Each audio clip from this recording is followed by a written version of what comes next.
दोस्तों, कोरोना महामारी के बाद लोगों में अपने स्वास्थ्य और बीमारियों में होने वाले खर्च के प्रति जागरूकता बहुत तेजी से बढ़ी है तथा बीमारियों के बढ़ते प्रकोप को देखते हुए लोगों में हेल्थ इंश्योरेंस अर्थात स्वास्थ्य बीमा का चलन भी बहुत तेजी से बढ़ा है।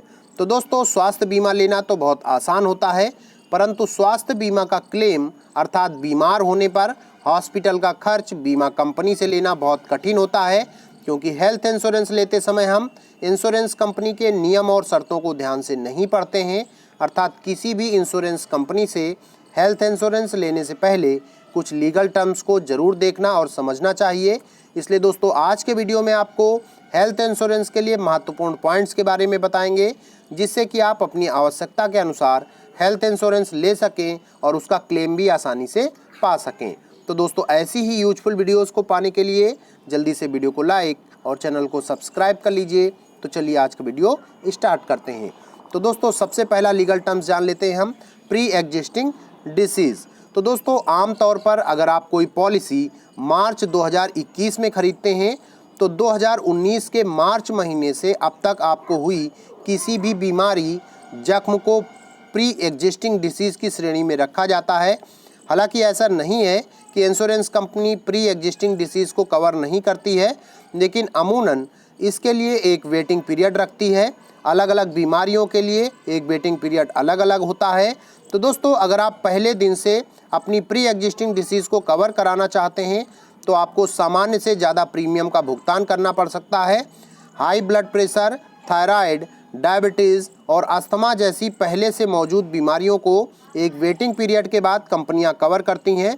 हालांकि HIV या कैंसर जैसी बीमारियों को हमेशा के लिए इस लिस्ट से बाहर किया जा सकता है। पॉलिसी खरीदते समय आपको अपनी पूर्व की मेडिकल स्थिति के बारे में कोई भी चीज़ छिपानी नहीं चाहिए, क्योंकि इससे क्लेम रिजेक्ट होने की संभावना अधिक रहती है। तो दोस्तों, दूसरा पॉइंट है, महत्वपूर्ण है आपका ग्रेस पीरियड।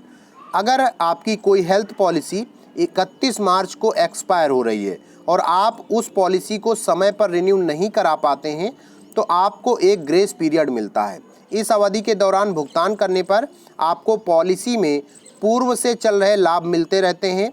इनमें वेटिंग पीरियड और प्री एग्जिस्टिंग डिसीज से जुड़े लाभ शामिल होते हैं। हालांकि भुगतान के प्लान के मुताबिक ग्रेस पीरियड भी अलग अलग होता है। वार्षिक भुगतान के लिए यह आमतौर पर 1 माह का होता है, वहीं मासिक भुगतान के लिए यह 15 दिन का होता है। हालांकि जिस अवधि का प्रीमियम भुगतान नहीं हुआ होता है उस दौरान आपको किसी तरह का क्लेम नहीं मिलता है। तो दोस्तों, अगला पॉइंट जान लेते हैं, को पेमेंट। अगर आप मेडिकल इंश्योरेंस पॉलिसी लेने जा रहे हैं तो इस पहलू को आपको अपने ध्यान में रखना चाहिए। को पेमेंट या को पे का मतलब होता है कि पॉलिसी होल्डर को क्लेम के एक हिस्से का भुगतान करना होता है। को पे आमतौर पर सम इंश्योर्ड के 10% के बराबर होता है, लेकिन अलग अलग कंपनी के लिए यह अलग अलग होता है। अर्ज कीजिए कि किसी इलाज के लिए आपने 2 लाख रुपए का क्लेम किया है तो 10% के कोपे के लिए आपको 20,000 का भुगतान अपनी जेब से करना होगा।